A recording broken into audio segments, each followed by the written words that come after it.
Pagbasa mula sa aklat ni Propeta Zacarias. O Siyon, magdiwang ka sa kagalakan. O Jerusalem, ilakas mo ang awitan. Pagkat dumarating na ang iyong hari na mapagtagumpay at mapagwagi. Dumarating siyang may kapakumbabaan. Batang asno ang kanyang sinasakyan. Ipapaalis niya ang mga karwahe sa Efraim, gayon din ang mga kabayong pandigma ng Jerusalem. Panudla ng mga mandirigma ay mawawala, pagkat paiiralin niya'y ang pagkakasundo ng mga bansa. Hangganan ng kaharian niya'y dagat magkabila, mula sa ilog Euphrates hanggang dulo ng lupa.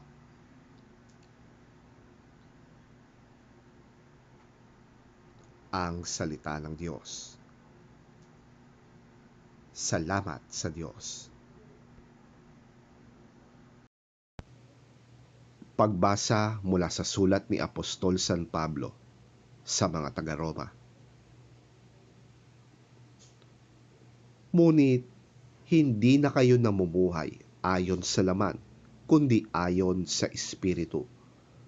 Sa katunayan, nananatili na sa inyo ang Espiritu ng Diyos. Kung wala sa isang tao ang Espiritu ni Kristo, hindi kay Kristo ang taong yon.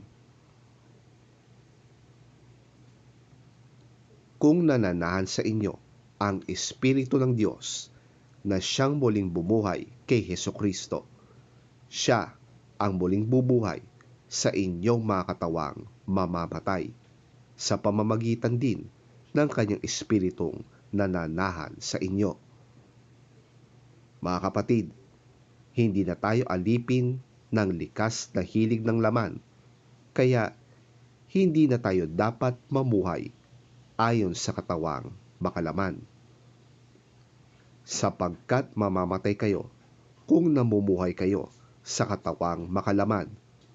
Ngunit kung pinapatay ninyo sa pamamagitan ng Espiritu ang mga gawa ng katawang makalaman, mabubuhay kayo.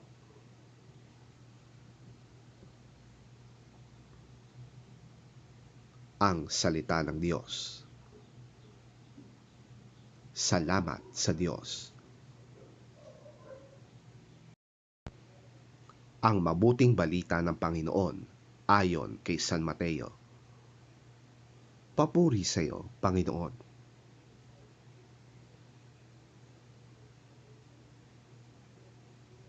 Nang panahong iyo'y sinabi ni Jesus, Ama, Panginoon ng langit at lupa, salamat sa iyo, sapagkat inilihim mo ang mga bagay na ito sa marurunong at matatalino, at inihayag mo naman sa mga may kaloobang tulad ng sa bata. Oo, Ama, sapagkat ganoon ang nais mo. Ibinigay na sa akin ng aking Ama ang lahat ng bagay. Walang nakakakilala sa anak kundi ang Ama, at walang nakakakilala sa Ama kundi ang anak, at ang mga pinili ng anak na pagpahayagan niya.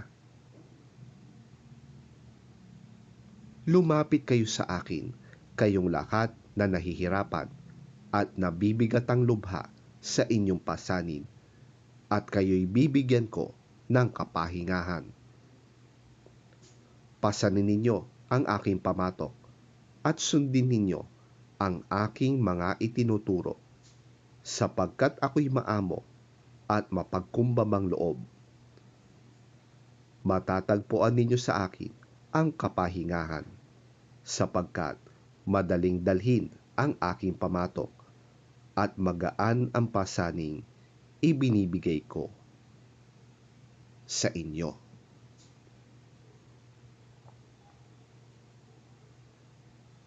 Ang mabuting balita ng ating Panginoon. Pinupuri ka namin, Panginoong Hesukristo.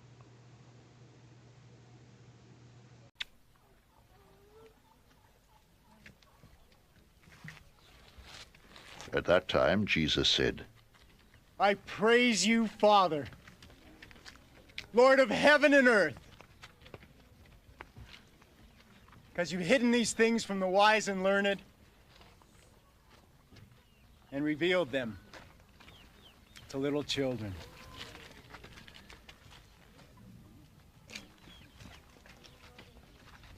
Yes, Father, for this was your good pleasure.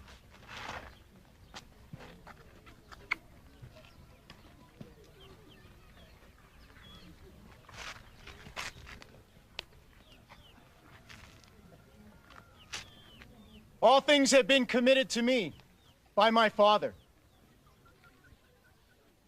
No one knows the Son except the Father, and no one knows the Father except the Son, and those to whom the Son chooses to reveal him.